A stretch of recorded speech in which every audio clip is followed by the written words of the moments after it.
अस्सलाम वालेकुम। स्टार्ट करते हैं आज की क्लास। और आज की क्लास में हम कंटिन्यू करेंगे। लास्ट क्लास में हमने एजेक्स का इंट्रोडक्शन लिया था, तो आज की क्लास में हम एजेक्स का यूज करके हम कोशिश करेंगे एक कंप्लीट करड बना सकें।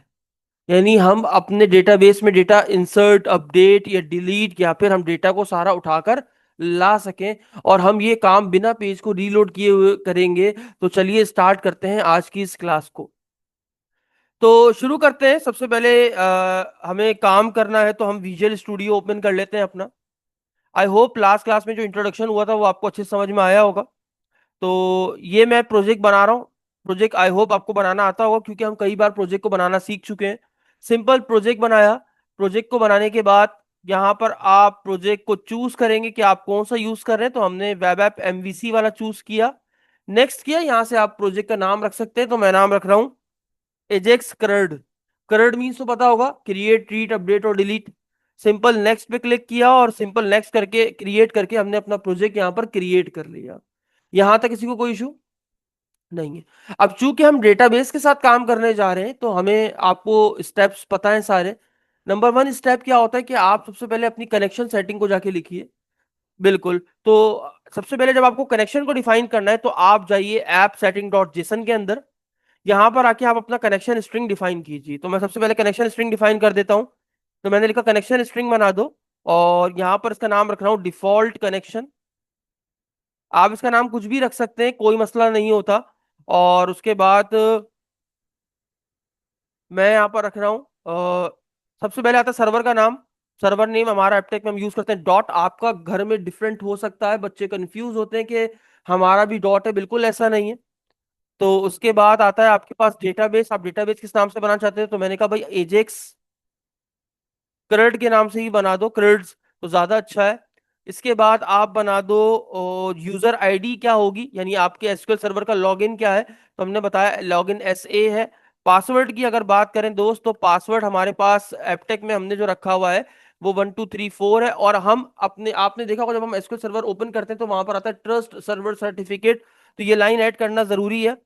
ट्रस्ट सर्वर सर्टिफिकेट, स्पेलिंग देख लीजिएगा, फिकेट equals to true. And that's it. यहां तक आपने लिखना है। ये आपकी कनेक्शन सेटिंग डिफाइन हो जाती है। फाइल को सेव कीजिए और बंद कर दीजिए। उसके बाद आप आइए यहाँ पर अपने पास प्रोजेक्ट में, और यहाँ पर आके 3 पैकेजेस इंस्टॉल कर लीजिए। ऑलरेडी इन बारे में आपको कई बार सिखाया जा चुका है।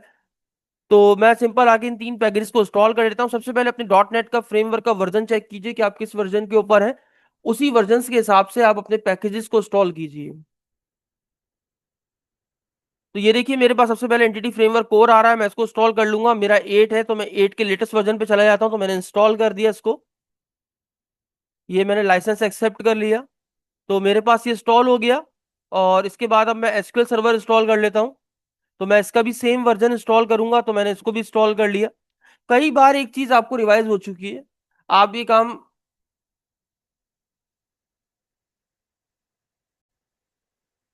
इसका भी लाइसेंस जो है वो एक्सेप्ट कर लेते हैं। और ये भी हमारे पास इंस्टॉल हो जाएगा। तो हो रहा है ये भी। नहीं हो रहा क्या? इंस्टॉल कर लेते हैं दोबारा से, कोई मसला नहीं है। ये भी हो गया आई थिंक सो। और ये वाला भी हो गया हमारा पैकेज। ये वाला भी हो गया। अब सिर्फ टूल्स रह गया है, तो वो भी इंस्टॉल कर लेते हैं। इंटरनेट स्लो है, इस वजह से देर से हो रहा है। तो इसको भी मैंने इंस्टॉल कर लिया। मेरे पास तीनों पैकेजेस जो मुझे रिक्वायरमेंट थी वो मैंने कर लिए हैं, जो मेरे पास यूज होंगे मेरे कनेक्शन वगैरह बनाने के लिए और कमांड्स वगैरह चलाने के लिए। तो तीनों मैंने अल्हम्दुलिल्लाह सक्सेसफुली इंस्टॉल कर लिए हैं। लेकिन मैंने आपको बताया कभी ट्रस्ट नहीं करिए, एक बार चेक कर लीजिए यहाँ पर आकर कि आपके पास पैकेजेस वाकई इंस्टॉल हुए हैं या नहीं हुए। तो यहाँ से आप चेक कर सकते हैं आफ्टर दिस। और उसके बाद आपने पता है आपको कि आपके पास एक ऐसी क्लास होती है जो किसी पैकेज से आती है, जो कि डेटाबेस के ऑपरेशंस को हैंडल करती है। क्या नाम है उसका? DB context. गुड। तो हम यहाँ पर ऐड कर देते हैं एक क्लास जिसे हम नाम दे देते हैं कस्टम डीबी कंटेक्स्ट। आप कुछ भी नाम दे सकते हैं। तो मैंने कस्टम डीबी कंटेक्स्ट नाम दे दिया। और उसके बाद सिंपल इस क्लास को हम जूम कर देता हूं ताकि आपको दिखाई देता रहे। इनहेरिट कर देते हैं। इनहेरिट कर देते हैं डीबी कंटेक्स्ट की क्लास। अब ये एरर देगा। ये एरर क्यों दे रहा है? क्योंकि ये आपके डॉट नेट का पार्ट नहीं है, ये बेसिकली एंटिटी फ्रेमवर्क कोर का हिस्सा है, तो जब आपको नेम स्पेस ऐड करना पड़ेगा। अब आप ऐड कर लीजिए। उसके बाद सिंपल यहाँ पर कंस्ट्रक्टर बना लीजिए क्लास कस्टम डीबी कंटेक्स का। ये सिंपल मैंने बना लिया, और उसके बाद मैंने क्या बोला कि भाई डीबी कंटेक्स ऑप्शन में जाओ, डीबी कंटेक्स ऑप्शंस में जाओ, यहाँ पर अपनी डीबी कंटेक्स का नाम पास कर दीजिए। मैंने पास कर दिया custom dB context, and that's it. उसको आप एक रेफरेंस वेरिएबल दे दीजिए, तो मैंने नाम दे दिया डीबी कंटेक्स ऑप्शंस, और अपने इस कंस्ट्रक्टर को इनहेरिट कर दीजिए बेस के साथ, और यहां से अपने डीबी कंटेक्स ऑप्शन को सेंड कर दीजिए। इतना करके सेव कर लीजिए, आपका काम ऑलमोस्ट हो गया। अब यहां पर हमारा मॉडल मिसिंग है, जो कि हमारे डेटाबेस में टेबल को रिप्रेजेंट करेगा। अगर दिख नहीं रहा तो मैं दिखा दूं, मैंने ये लाइन लिखी है भाई, ये देखिए। किसी को अगर दिख नहीं रही है तो मैं दिखा दूं, ये देखिए। ठीक है। अब मैं मॉडल में आता हूं, तो राइट क्लिक करके ऐड, मैं कहता हूं यार हम इंप्लॉय का काम कर रहे हैं, तो यहां पर हमने लिखा इंप्लॉय के नाम से एक मॉडल बना लिया। और सिंपल इसमें आके कुछ प्रॉपर्टीज दे लेते, तो मैंने कहा प्रॉप एक प्रॉपर्टी बना दो इंटीजर, जिसमें हमारे पास स्टूडेंट की आईडी होगी। इस- क्या? एम्प्लॉय की आईडी होगी। उसके बाद हमारे पास स्ट्रिंग बना दो। स्ट्रिंग में क्या करना मेरे भाई, एम्प्लॉय का नाम ले लेना। और क्या करना भाई, स्ट्रिंग बना दो, और यहाँ पर एम्प्लॉय का फूल ले लेना। And that's it. ये प्रॉपर्टी हमारे पास डन हो चुकी है। फाइल को सेव करेंगे और चलेंगे कहाँ पर अपने पास, हम चलेंगे। अच्छा, मैं चाहता हूँ डेटाबेस में एम्प्लॉय आईडी जो है वो की बन जाए। क्या बन जाए? की बन जाए, प्राइमरी की बन जाए। तो डेटा एनोटेशन अप्लाई कर देंगे, यहाँ पर हम लिख देंगे की। और हो गया हमारा काम। बाकी हम चाहते हैं कि यार हमारा नाम भी रिक्वायर्ड हो, और हमारा फोन नंबर भी जो है वो रिक्वायर्ड हो जाए। फाइल को सेव करेंगे, इतना काम हमने कर लिया। अब करना क्या है, इतना काम हमने कर लिया। ठीक है। अब इसको कस्टम डीबी कंटेक्स्ट में आके आपने पास करना पड़ता है। मैंने आपको डीबी सेट एक वो क्लास जो कि आपकी टेबल को रिप्रेजेंट करती है, मैंने आपको बताया था। तो पब्लिक डीबी सेट बना दो। किस किस मॉडल को बना दूं पूछ रहा है। मैंने कहा भाई मेरे मॉडल का नाम एम्प्लॉय है, इसका कोई नाम दे दो। ये वो नाम होगा जो डेटाबेस में टेबल को रिप्रेजेंट करेगा। फाइल को सेव किया, बंद कर दिया, आपकी डीबी कंटेक्स्ट की क्लास बन चुकी है। डीबी कंटेक्स्ट बन गया, मॉडल बन गया, कनेक्शन लिखा हुआ। अब कनेक्शन को और डीबी कंटेक्स्ट को रजिस्टर कहाँ करते हैं, प्रोग्राम डॉट सी एस में। तो प्रोग्राम डॉट सी एस में आते हैं, और यहां पर एक लाइन लिखते हैं। क्या लिखते हैं, builder dot services dot add DB context. कहने लगा कौन सी डीबी कंटेक्स्ट को ऐड करूं, तो मैंने कहा भाई मैं बना चुका हूं कस्टम डीबी कंटेक्स्ट के नाम से, आप उसको ऐड कर दो। कह रहा ठीक है। उसके बाद ये ब्रैकेट इसके बंद कर दिया। अब इसके अंदर आके काम करना चाहो तो कर लो आप। अब मैंने क्या बोला, जो कुछ डीबी कंटेक्ट से आ रहा है वो एक वेरिएबल ओपीटी के अंदर डाल दो, पैरामीटर के अंदर। और फिर उस ओपीटी से निकालो डॉट, और एक सर्विस का इस्तेमाल करो जिसका नाम है यूज एसक्यूएल सर्वर। और एसक्यूएल सर्वर के अंदर एसक्यूएल सर्वर का कनेक्शन डाल देना। अब कैसे डालेंगे कनेक्शन, बड़ा आसान है। तो builder dot service dot configuration dot, एक कनेक्शन बना हुआ है get connection string, connection string को उठा लो। कहने लगा क्या नाम है आपके कनेक्शन स्ट्रिंग का, तो मैंने कहा मैं नाम देख के बता देता हूँ, कॉपी करके आपको पेस्ट कर देता हूँ ताकि गलती की गुंजाइश ना रहे। मैंने यहाँ पर पेस्ट कर दिया। ये मेरे पास मेरी जो डीबी कंटेक्स और कनेक्शन स्ट्रिंग था वो यहाँ पर मैंने रजिस्टर कर दिया है। अब सिंपल सा काम क्या है कि आपने डेटाबेस को माइग्रेट करो, माइग्रेशन बनाओ और माइग्रेट कर दो डेटाबेस में, ताकि वो टेबल्स बन के आपके पास तैयार हो जाए। तो टूल्स में आओ, टूल्स में आने के बाद यहाँ पर आपको ऑप्शन दिखेगा नेगेट पैकेज मैनेजर, यहाँ कंसोल होगा। यहाँ पर आप आके लिखो ऐड कर दो एक माइग्रेशन सिंपल टेस्ट के नाम से। ये बच्चे समझते हैं सर ऐसा टेस्ट लिखते हैं, तो टेस्ट नहीं लिखता हूँ बेसिकली मैं। आप किसी भी नाम से बना सकते हैं माइग्रेशन। अगर सब कुछ सही हुआ, कोई मसले मसाइल नहीं हुए, तो हमारी माइग्रेशन हो जाएगी। देखिए हो गई। अब उसके बाद सिंपल अपडेट कर दो डेटाबेस में, तो मैंने अपडेट कर दिया डेटाबेस में, इंटर मारा।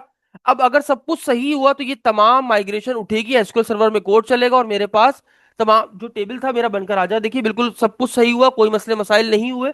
अगर फिर भी आपको तसल्ली करनी है तो आप एसक्यूएल में जाके देख सकते हैं कि आपका जो एजेक्स करंट्स के नाम से डेटाबेस बना या नहीं बना, और उसमें इंप्लॉय का टेबल बना कि नहीं बना।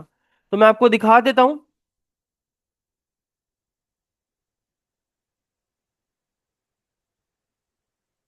ये देखिए, ये होता है सर्वर नेम, हमारे यहाँ डॉट होता है। आप यहाँ से सर्च कर सकते हैं कि आपका कौन सा है, 1 2 3 4। और ये देखिए ट्रस्ट करते हैं, बिल्कुल कनेक्ट किया। यहाँ पर डेटाबेसेस में आएंगे। तो यहाँ पर एजेक्स क्रेडिट के नाम से आपको दिखेगा, दिख रहा है? ये देखिए, ये रहा। इसमें टेबल्स में आइए, ये देखिए एम्प्लॉय का टेबल जो आपने बनाया था, इसमें आइए, इसको खोल के देखिए। वही नंबर ऑफ कॉलम्स आपको दिखेंगे जो आपने वहां पर क्रिएट किए थे। एम्प्लॉय आईडी, एम्प्लॉय नेम और एम्प्लॉय फोन आपकी स्क्रीन के ऊपर मौजूद है। यहां तक तो आई होप आपको बहुत पहले से आता है और ये काम आप ऑलरेडी जानते हैं। अब जाहिर सी बात है, व्यू डायरेक्टली तो नहीं बनता, हम कंट्रोलर से व्यू कम्युनिकेट करते हैं, तो कंट्रोलर क्रिएट कर लेते हैं। ऐड कर दो एक कंट्रोलर, जिसका नाम होगा एम्प्लॉय कंट्रोलर।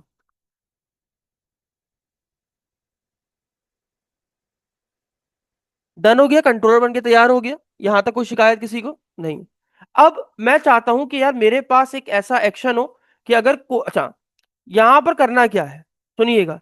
मैं चाहता हूं कि कोई भी बंदा एम्प्लॉय के इंडेक्स पे आए, तो उसको वहीं पर सारा डेटा भी यूजर का दिख रहा हो, फॉर्म भी वहीं पर बना हुआ हो, बंदा रिकॉर्ड ऐड कर सकता हो, अपडेट कर सकता हो या डिलीट कर सकता हो, सब कुछ वहीं पर आ रहा होगा। क्लियर हो गई बात? क्लियर हो गई बात? चलिए स्टार्ट करते हैं। तो सिंपल से हम क्या करते हैं, एक सिंपल इंडेक्स नाम का एक व्यू बना लेते हैं। ऐड किया, एक रेजर व्यू बना दो, ऐड कर दो। और यहां पर मैंने सिंपल व्यू को ऐड कर दिया। अगर कोई भी बंदा एम्प्लॉय के इंडेक्स में जाएगा तो इसको ये वाला व्यू खुल के दिख जाएगा। यहां तक तो क्लियर है सबको? अगर यहां पर किसी को कोई कंफ्यूजन है तो वो मुझसे पूछ सकता है। मैं ये सब काम काफी बार करवा चुका हूं।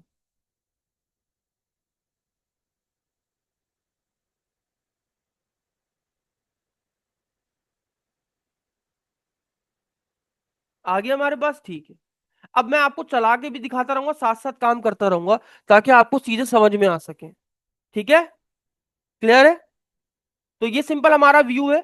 अगर कोई भी बंदा इंप्लॉय के इंडेक्स पे आएगा तो उसको ये वाला व्यू दिखेगा जहां पर इंडेक्स लिखा हुआ होगा। क्या यहां तक किसी का कोई क्वेश्चन नहीं है? अब मैं जरा सही कर दूं उसको। तो मैंने क्या बोला, अगर कोई भी इंप्लॉय के इंडेक्स पे आता है तो आप इसको ये वाला व्यू दिखा देना। That's it. क्लियर है? यहां तक क्लियर है? अब हम क्या चाहते हैं?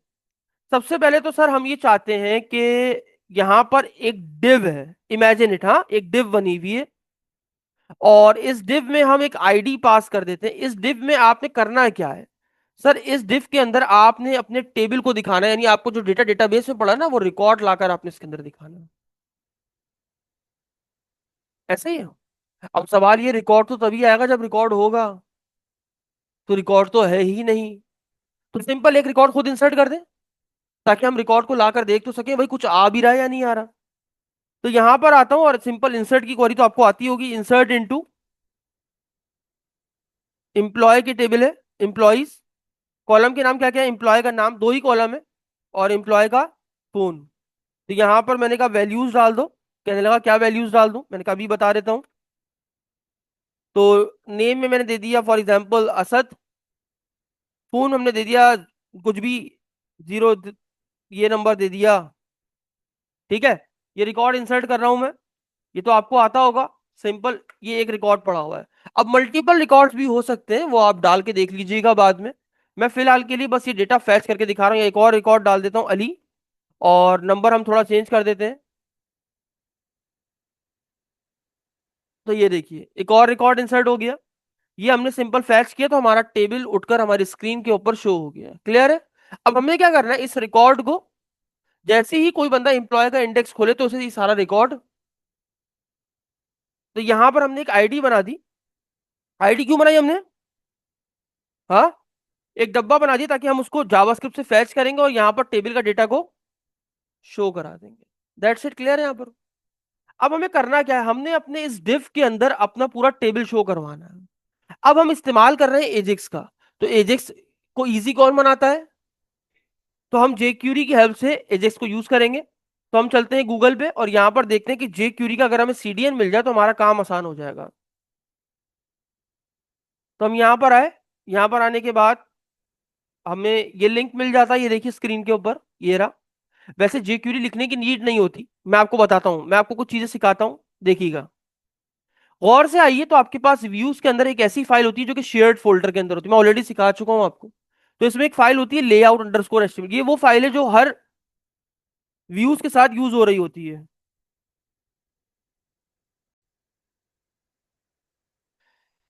तो मैंने आपको यहां पर बताया कि हमारे पास एक ऐसी शेयर्ड में फाइल होती है जिसमें से हेडर और फुटर उठकर आ रहा होता है। तो अगर आप गौर से देखो तो यहाँ पर jQuery ऑलरेडी पहले से लगी हुई है, हमें लगाने की जरूरत नहीं कि हम इंटरनेट से इसका लिंक लगाएं। तो एक बात, अभी तक आपको मैंने शेयर्ड लेआउट के बारे में पढ़ाया, लेकिन आपने मुझे इस पे कोई किसी ने कोई सवाल नहीं पूछा। सर ये लाइन यहाँ पर क्यों लिखी हुई है, render section async scripts required false, ये क्यों लिखा हुआ है? देखो ये लाइन यहाँ पर इसलिए दी गई, वो कह रहा है कि अगर इमेजिन करो, सुनिएगा बहुत इंपॉर्टेंट बात है, बहुत इंपॉर्टेंट बात है, फिर बोलूंगा। अगर आपने यहां पर ध्यान नहीं दिया तो आपको ये चीज समझ में नहीं आएगी। अब ये लाइन यहां पर क्यों लिखी है, ये लाइन लिखने के पीछे बहुत सारे रीजन है, और उनमें से एक सबसे जो मोस्ट इंपॉर्टेंट रीजन है वो क्या है। अब वो कह रहा है कि अगर इमेजिन करो तुम्हें यहां पर अपने इस व्यू के अंदर कोई जावा स्क्रिप्ट लिखनी हुई, सुनिएगा बहुत इंपॉर्टेंट बात कर रहा हूं। जैसे मैं यहाँ लिख रहा हूँ, देखो मैंने सिंपल स्क्रिप्ट का टैग ओपन किया, यहाँ पर मैंने कुछ भी लिखा, ये मेरी जावा स्क्रिप्ट है, इमेजिन करो। अब रेंडर बॉडी क्या करता है, जो बाकी ये जो व्यू का डेटा उठकर जब इसके अंदर आएगा, वो कहां उठकर आएगा, इस रेंडर बॉडी के अंदर आएगा, ये तो मानते हैं। अब सोचिए जब ये पूरा व्यू उठकर यहां पर आके सेट होगा तो जावास्क्रिप्ट पहले एग्जीक्यूट होगी, इसका मतलब जो जेक्यूरी का लिंक है वो बाद में चलेगा। यानी हमें जेक्यूरी का लिंक पहले चाहिए, बाद में हम सारा काम इन्वॉल्व कर सकें। नहीं समझे मेरी बात? नहीं समझे? भाई मैं ये चाहता हूं कि ठीक है, भले मेरी पूरी एचटीएमएल उठ के अंदर इसके अंदर आ रही है, ओके, लेकिन मैं तो ये चाहूंगा ना कि यार मेरी जो स्क्रिप्ट जितनी भी लगी है वो इसके बाद चले, ना कि इससे पहले चले। अगर इससे पहले चल गई तो मुसीबत ये है कि वो जेक्यूरी मिलेगी ही नहीं उसको, क्योंकि पहले तो जेक्यूरी का कोड रन हो जाएगा, बाद में कहेगा यार ये ली जेक्यूरी, तो फायदा ही कुछ नहीं होगा। तो ये लाइन हमें इसलिए दी जाती है, वो कहता है कि अगर आपको किसी और व्यू से कोई सीएसएस या जावास्क्रिप्ट को एम्बेड करना है और आप चाहते हो कि वो डायरेक्टली यहां पर आके इवॉल्व हो, सॉरी इवॉल्व कह रहा हूं, यहां पर आके सेट हो, तो आप उसके लिए यहां पर अगर आपको जावास्क्रिप्ट लिखनी है, तो आप इस्तेमाल कर सकते हैं @सेक्शन लिख के। सेक्शन के बाद आपने जो नाम यहां पर गिवन है स्क्रिप्ट, तो आप ये नाम यहां पर लिखेंगे। और उसके बाद अब अगर आप इसकी बॉडी बना देंगे, अब इसके अंदर अगर आप जो भी जावास्क्रिप्ट लिखेंगे वो ऑटोमेटिक जब किसी व्यू से उठकर जाएगी, वो ऑटोमेटिक यहां पर आकर सेट हो जाएगी। इसीलिए इस लाइन का इस्तेमाल किया जाता है। ये बाय डिफॉल्ट होती है, जब आप प्रोजेक्ट बनाते हैं तो इसके अंदर पहले से ही मौजूद होती है। इस लाइन का मकसद ये होता है कि अगर आप अपने किसी और व्यू से स्क्रिप्ट लिखना चाहते हो और आप चाहते हो कि वो इसके बाद एम्बेड हो, तो वो आप इस तरीके से लिख सकते हैं। यहां पर इमेजिन करो, कल को आपने कहा सर मेरे पास सीएसएस भी है, मैं इधर सीएसएस भी डाला और वो चाहता हूँ सीएसएस जो है ना वो इसके बाद आए, तो सिंपल सी बात है, आप ये लाइन यहां पर भी लिख सकते हो, उसकी जगह क्या लिख दोगे, यहां पर सीएसएस लिख दो। अब वहां पर सेक्शन क्या बनेगा, सीएसएस के नाम से। अब जो भी सीएसएस लिखोगे वो कहाँ के एम्बेड हो जाएंगी, इसके अंदर आके embed। बात समझ में आई, क्लियर हुआ? यानी आप दूसरे व्यू से अगर आप चाहते हो कि वो चीज यहां पर आके स्पेसिफिक जगह पर आके एम्बेड हो, तो उसके लिए आप ये लाइन इस्तेमाल करते हैं, render async, render section async. बात समझ में? बेसिकली आपने यहाँ पर बनाया क्या है, बस एक सेक्शन बनाया कि इस सेक्शन को किसी और व्यू से जब एम्बेड करो तो यहां पर एम्बेड करो। क्लियर हो गया?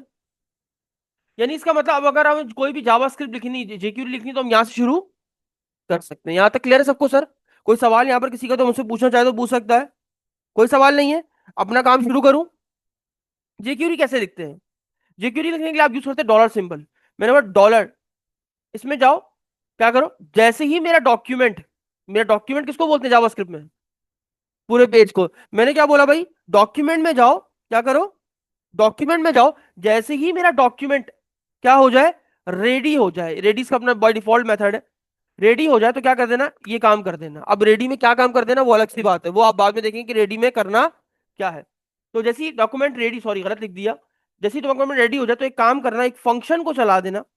अभी फंक्शन क्या करता होगा ये हम बाद में डिसाइड कर लेंगे। ये देखिए, जैसे ही तुम्हारा डॉक्यूमेंट, डॉक्यूमेंट मीन्स तुम्हारा ये वाला व्यू रेंडर हो जाए तो तुम रेडी हो जाना। डॉक्यूमेंट का मतलब ये होता है, इस रेडी का मतलब जितने भी एचटीएमएल एलिमेंट्स हैं वो सारे के सारे रेंडर हो जाए तुम्हारी स्क्रीन के ऊपर, तो उसके बाद इस स्क्रिप्ट को चला देना। जैसे ही तुम्हारा डॉक्यूमेंट रेडी हो तो एक फंक्शन चला देना। अभी फंक्शन क्या करता होगा ये बातें बाद में बताऊंगा। यहां तक समझ में आया? जैसे ही तुम्हारा डॉक्यूमेंट क्या हो, मतलब कब डॉक्यूमेंट रेडी होगा, जब सारे एचटीएमएल के एलिमेंट्स क्या हो जाएंगे, डिस्प्ले हो जाएंगे, देन उसके बाद आपका डॉक्यूमेंट रेडी होगा, और उसके बाद ये फंक्शन अंदर चल जाएगा। तो मैंने कहा जैसे ही फंक्शन चले, एक फंक्शन चला देना जिसका नाम क्या होगा, गेट ऑल एम्प्लॉइज डेटा। ये फंक्शन क्या करेगा, जब जब पेज चलेगा, जैसे ही डॉक्यूमेंट रेडी होगा, ये फंक्शन कॉल होगा। इस फंक्शन का काम क्या होगा, शाबाश, सारा डेटा कहां से लेकर आना, डेटाबेस से लेकर आना। बात समझ में आ गई। आइए चलिए शुरू करते हैं कि हम किस तरीके से इसमें काम करेंगे। देखिए, अब मैंने क्या बोला, एक फंक्शन बना दो। क्या बना दो, एक फंक्शन बना दो, किसके नाम से, अभी तो बनाया ऊपर। ये तो फंक्शन की क्या हुई हुई है, कॉलिंग हुई हुई है, कॉलिंग हुई हुई है ना अंदर फंक्शन। अब हम यहाँ पर क्या बना रहे हैं, फंक्शन की डेफिनेशन। एक फंक्शन बना दो किसके नाम से, गेट एम्प्लॉय ऑल डेटा के नाम से। ये फंक्शन क्या करता होगा, ये फंक्शन तुम्हें सारा डेटा लाके देने का काम करता होगा। तो अच्छा, जब हमें, हमारे पास मेथड दो तरीके होते हैं, एक डेटा को लाने के लिए, एक डेटा को भेजने के लिए। कौन सा कौन सा मेथड डेटा को लाने के लिए इस्तेमाल किया जाता है, गेट। तो मैंने बोला डॉलर जेक्यू का सिंबल यूज कर, मैंने गेट मेथड का इस्तेमाल करो। यहां तक समझ में आया, यहां तक अगर कुछ सवाल है तो मुझसे पूछो। मैंने क्या बोला, जैसे ही आपका डॉक्यूमेंट रेडी हो, load get all employ data को चला देना। जैसे ही फंक्शन चला, इससे कौन सी मेथड को कॉल किया, ये गेट मेथड क्या करेगा, सिंपल। मैंने क्या बोला, मेरे पास, अच्छा यहाँ आती है फर्स्ट चीज, आती है इसके अंदर पैरामीटर्स, मतलब राउट क्या होगी, यानी कौन से एक्शन पे जाना है। तो मैंने बोला मेरे पास एक कंट्रोलर बना हुआ है, किसके नाम से, एम्प्लॉई के नाम से। उसके अंदर एक मेथड बना हुआ होगा गेट डेटा के नाम से, किसके नाम से, उसको चला देना। जैसे ही तुम्हारे पास गेट की रिक्वेस्ट आए, तो तुम कौन से कंट्रोलर में जाना, गेट डेटा में जाके क्या करना, शाबाश, गेट डेटा क्या होगा, बेसिकली यहाँ पर एक्शन होगा। अभी ये बना हुआ नहीं, बना देता हूँ, ये देखो, पब्लिक आई एक्शन रिजल्ट, क्या नाम था उसका, गेट डेटा। जैसे ही तुम्हारा कंट्रोल इसको कॉल हो, तो गेट डेटा चला देना यहां पर। ये अब ये डेटाबेस से डेटा लाने का काम ये करेगा। बात समझ में आ गई। अब जो भी डेटा आया तुम्हारे पास, उसमें एक फंक्शन चला देना। ये फंक्शन क्या करेगा, जैसे ही कोई डेटा आया, तो जितना भी डेटा आया उसको आर ई एस, एक पैरामीटर दे रहा हूं, कुछ भी नाम दे सकते हैं, या रिस्पॉन्स नाम दे दो, रिस्पॉन्स में डाल देना। जो भी डेटा आया वो किसमें डाल देना। अब मान लो आपने इस रिक्वेस्ट को हिट मारा, ये रिक्वेस्ट हिट हुई, इसमें डेटा आया, डेटा उठा के किसमें डाल देना, रिस्पॉन्स में। यहां तक समझ में आया। अब इस रिस्पॉन्स को क्या करना है, क्या करना है बोलो, सर इधर प्रिंट करवाना है ना, पूरा टेबल को प्रिंट करवाना है। तो हमने क्या बोला भाई, डॉलर डायरेक्ट डॉम को एक्सेस कर रहा हूं जेक्यू के जरिए। क्या नाम था, हैश। हैश किसमें जाओ, टेबल डेटा में जाओ, डॉट, वहां पर एचटीएमएल लिख देना। और उस एचटीएमएल में क्या लिखा, क्या लिख देना सारा, जो रिस्पॉन्स आया होगा। नहीं, अभी टेबल बनाएंगे सर, दोबारा सुनिएगा। जैसे ही तुम्हारा डॉक्यूमेंट रेडी हो, एक फंक्शन चलाना जिसका नाम क्या है, तो ये फंक्शन चला। ये फंक्शन गेट की रिक्वेस्ट गया, सर्वर से लेने के लिए गया, एक्सएचआर रिक्वेस्ट नहीं, याद आया। गेट एम्प्लॉय में जाओ, किस पे, अब ये एम्प्लॉय का कंट्रोलर ये चला। यहां तो बस समझ में आई। अब डेटाबेस से डेटा मंगाना है, तो भाई जाहिर सी बात है, डीबी कंटेक्स का वो तो होना चाहिए। तो मैंने क्या बोला भाई, पब्लिक एम्प्लॉय कंट्रोलर। जैसे ही तुम्हारे को कंट्रोलर एग्जीक्यूट करे, तुम क्या करना, डीबी कंटेक्स को उठा लेना, डीबी कस्टम डीबी कंटेक्स को उठाना, और उसको वेरिएबल में डाल देना कस्टम डीबी। अब अब जाहिर सी बात है, जो भी कस्टम डीबी कंटेक्स में था, सब कुछ इसके अंदर आ चुका है। अब मैं इससे एक्सेस, अब प्रॉब्लम ये एक लोकल वेरिएबल, तो मुझे एक ऐसे वेरिएबल में डालना है जिसको मैं ग्लोबली यूज कर सकूं। तो मैंने ऊपर एक वेरिएबल बना दिया प्राइवेट करके, प्राइवेट वेरिएबल बना दो, जो कि सिर्फ रीड किया जा सकता हो, रीड ओनली, डायरेक्ट। उसके बाद इसका कस्टम डीबी, और जो भी नाम रखना था नाम रख दिया, कस्टम या अंडर कंटेक्स। अब मैंने क्या बोला, इस कंटेक्ट कस्टम डीबी से निकाल के किसमें डाल दो, कंटेक्स में। तो मैंने क्या बोला, कंटेक्स में डाल दो, किससे निकाल के, कस्टम डीबी से निकाल के किसमें डाल दो, कंटेक्स में। अब यानी मैं अगर यूज करना चाहूं, तो मैं डायरेक्टली इस वेरिएबल के थ्रू एक्सेस कर सकता हूं। तो मैंने क्या बोला भाई, कंटेक्स में जाओ, जाओ डॉट, डॉट, मेरे डीबी सेट में उस टेबल का नाम क्या था, इंप्लॉइज, याद आया, इंप्लॉइज के टेबल में जाओ, डॉट, सारा डेटा लिस्ट में उठा लो। सारा डेटा आ गया मेरे पास। अब मैं इसको किसी एक वेरिएबल में स्टोर कर लूं, बिल्कुल कर लूं। तो मैंने बोला एक वेरिएबल होगा जिसमें ईएमपी डेटा होगा, सारा डेटा पड़ा हुआ है। सारा डेटा उठ के किसमें आके स्टोर हो गया। अब मैंने क्या बोला, मेरे पास एक व्यू दिखा देना, रिटर्न कर दो क्या, व्यू। अब बात ये है कि देखो, अब मैं चाहता हूं यार, मेरा जो टेबल वाला कोड है ना, वो मैं 100 जगहों पर यूज कर सकूं। तो आप याद है एंगुलर को थोड़ा याद करो, तो आपको याद आएगा एंगुलर में, एक एंगुलर किस चीज पे काम करती है, कॉम्पोनेंट्स। कॉम्पोनेंट्स क्या होते हैं, यूआई के छोटे छोटे पार्ट। तो यार अगर सोचूं, मैं सोचूं यार एक ऐसा टेबल बना दूं जो सिर्फ टेबल का कोड हो उसमें, और जब जब मुझे वो टेबल चाहिए मैं वो इस्तेमाल कर सकूं, तो मुझे यहाँ पर क्या बनाना पड़ेगा? कंपोनेंट। लेकिन यहाँ पर कंपोनेंट का कॉन्सेप्ट तो होता है, लेकिन उसका नाम कंपोनेंट नहीं होता, उसे हम पार्शियल व्यू कहते हैं। यानी बेसिकली अगर आप चाहते हो कि आपकी यूआई का एक छोटा सा हिस्सा जिसे आप बार बार इस्तेमाल कर सको, तो उसे यहाँ पर क्या बोलते हैं? पार्शियल व्यू कहते हैं। अब पार्शियल व्यू कैसे बनता है सर? बड़ा आसान है, सिंपल है, ये देखो। तो मैंने क्या बोला भाई, अब मैं व्यू का बना रहा हूँ, ये इंप्लॉय में ही आया। मैंने कहा राइट क्लिक ऐड एक व्यू बना दो, सॉरी बंद, प्रोजेक्ट बंद करना पड़ेगा, बंद कर लेते। राइट क्लिक ऐड एक व्यू बना दो, सॉरी जब तक ये एरर व्यू नहीं बनेगा, सिंपल रिटर्न व्यू कर दो अभी फिलहाल के लिए। ऐड व्यू, सिंपल एक पार्शियल रिजर्व व्यू बना दो। सही है, ऐड, इसका नाम मैंने कहा मैं खुद रखूंगा, इसका नाम क्या रखूंगा? याद रखिएगा जब भी पार्शियल व्यू बनाइए, वैसे जरूरत नहीं कोई भी नाम आप रख सकते हैं, लेकिन पार्शियल व्यू जब भी बनाइए तो आप उसको अंडरस्कोर से बनाइए, क्योंकि देखो जब ये भी, ये देखो ना, इन जब ये खुद भी बनाते हैं तो वो अंडरस्कोर यूज करते हैं, इसका मतलब ये एक ऐसा व्यू जो हर जगह यूज किया जा सकता है। तो इसीलिए मैंने इसको अंडरस्कोर यूज किया। अब मैंने क्या बोला, बेसिकली ये टेबल लेकर आएगा, तो टेबल फैच अब इसमें हम वो वाला कोड लिखेंगे जो हमें टेबल का कोड, जो बेसिकली हमें बार बार किसी भी व्यू में चाहिए होगा तो हम यहाँ से इस्तेमाल कर लिया करेंगे। अब हम इसमें जो भी लिखेंगे वो बाद में लिखेंगे, अभी हम मिटा देते हैं। तो मैंने क्या बोला, जैसे ही तुम्हारा डेटा ईएमपी डेटा के अंदर आए, एक काम करना, एक पार्शियल व्यू को कॉल करना, रिटर्न पार्शियल व्यू कर दो। अब पार्शियल व्यू रिटर्न कर दोगे। अब उस पार्शियल व्यू का नाम क्या था? क्या नाम था? क्या नाम था? Underscore table fetch. अब मैंने कहा जब जा ही रहे हो तो मेरा सारा डेटा उसको एम्प्लॉय में ले, ईएमपी डेटा में लेते भी जाओ। ऐसी था ना? जब इस व्यू पे जा रहे हो तो एक काम करो, मेरा सारा डेटा भी वहां पर लेके जाओ। अब ये यहां आया होगा, कहाँ आया होगा? टेबल फैच में आया होगा। अब जब भी कभी मॉडल से डेटा निकालना तो कैसे निकालते हैं? At the rate model, data किसमें आया? वहां से लिस्ट में। मैंने कहा लिस्ट में किसमें आया डेटा? मॉडल का नाम क्या था आपकी लिस्ट में? एम्प्लॉई, पास कर दिया आप। अब यहां पर आपको चाहिए बूटस्ट्रैप का टेबल, तो मैं गूगल चलता हूँ, यहां पर लिख देता हूँ सिंपल बूटस्ट्रैप टेबल। टेबल हमें बना बनाया मिल जाता है, हमें सिर्फ कोड को कॉपी पेस्ट करना है, कोड कॉपी किया यहां पर आके पेस्ट कर दिया। ये लो, कर दिया। यहां पर लिख दिया आईडी आ जाएगी, यहां पर नाम आ जाएगा,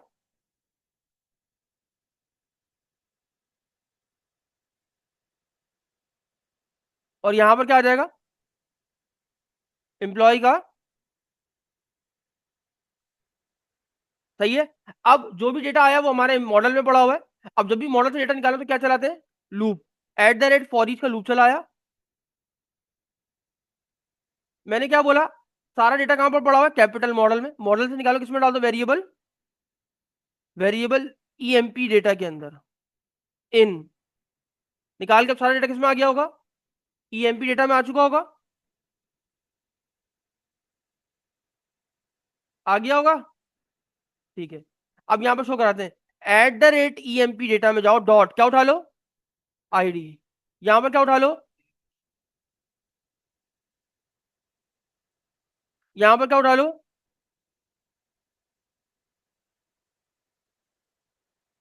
डन हो गया सर। अब सुनिएगा दोबारा, इधर से आइए। जैसे ही पेज लोड हुआ एक फंक्शन चला, इस फंक्शन ने गेट रिक्वेस्ट की, किस कंट्रोलर के किस सेक्शन से? गेट डेटा से। ये यहां आया होगा। इसने क्या किया, सारा डेटा एम्प्लॉय से उठाया, किसमें डाल दिया? वेरिएबल। अब इसने क्या बोला? रिटर्न कर दो। क्या रिटर्न कर दो? एक पार्शियल व्यू। अब एक पार्शियल व्यू कॉल हुआ तो इसके साथ डेटा भी गया। अब सारा डेटा मॉडल से निकाला, ये टेबल पूरा प्रिंट हो गया। अब जाहिर सी बात है जो भी मिला वो वापस इसको मिला, इसको गेट डेटा को मिला। इसने क्या किया, इसको रिस्पॉन्स मिला। किसको रिस्पॉन्स मिला? इसको रिस्पॉन्स मिला, जो पूरा टेबल मिला ना रिस्पॉन्स में, वहां से पूरा टेबल रिस्पॉन्स में मिला जो डेटा के साथ। तो इसने रिस्पॉन्स में क्या किया? टेबल डेटा में गया और एचटीएमएल को प्रिंट कर दिया। एचटीएमएल में क्या प्रिंट कर दो? जो पूरा रिस्पॉन्स है। तो रिस्पॉन्स में वहां पर क्या आया था? पूरा टेबल। वो टेबल इस डिव में आके सेट हो जाएगा। हमारा मानना ये है। आइए देखते हैं क्या होता है। बात समझ में आई यहाँ तक? हमारा मानना ये है कि जैसे ही रिक्वेस्ट कॉल होगी, डेटा उठकर हमारा यहाँ पर आ जाएगा।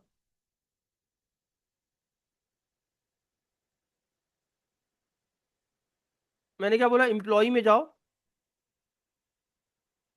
ये देखिए, कह रहा है सिंपल, जहां पर स्क्रिप्ट आपकी रन ही नहीं हुई, गलती मेरे से ये हो गई कि मैंने स्क्रिप्ट तो लिखा लेकिन इसके अंदर क्या रन हो रही है, जावा स्क्रिप्ट, तो मैंने इसको स्क्रिप्ट में डाला ही नहीं। अब लगा स्क्रिप्ट के टैग के अंदर, तो वो बिल्कुल ऐसी स्क्रिप्ट प्रिंट हो गई आपकी। ये देखिए, प्रॉब्लम ये है कि एक कॉलम ज्यादा हो गया है। ये देखिए, ये क्या हो गया, तो नेम ज्यादा हो गया, सॉरी। लीजिए, सिंपल, आपको जब जब पेज डॉक्यूमेंट रेडी होगा वो फंक्शन चलेगा, वो रिक्वेस्ट करेगा, वो पार्सल भी को कॉल करेगा, वो डेटा लेकर आएगा, आपको लाके दिखा देगा। एक डेटा इंसर्ट करूं, कहाँ के डेटाबेस?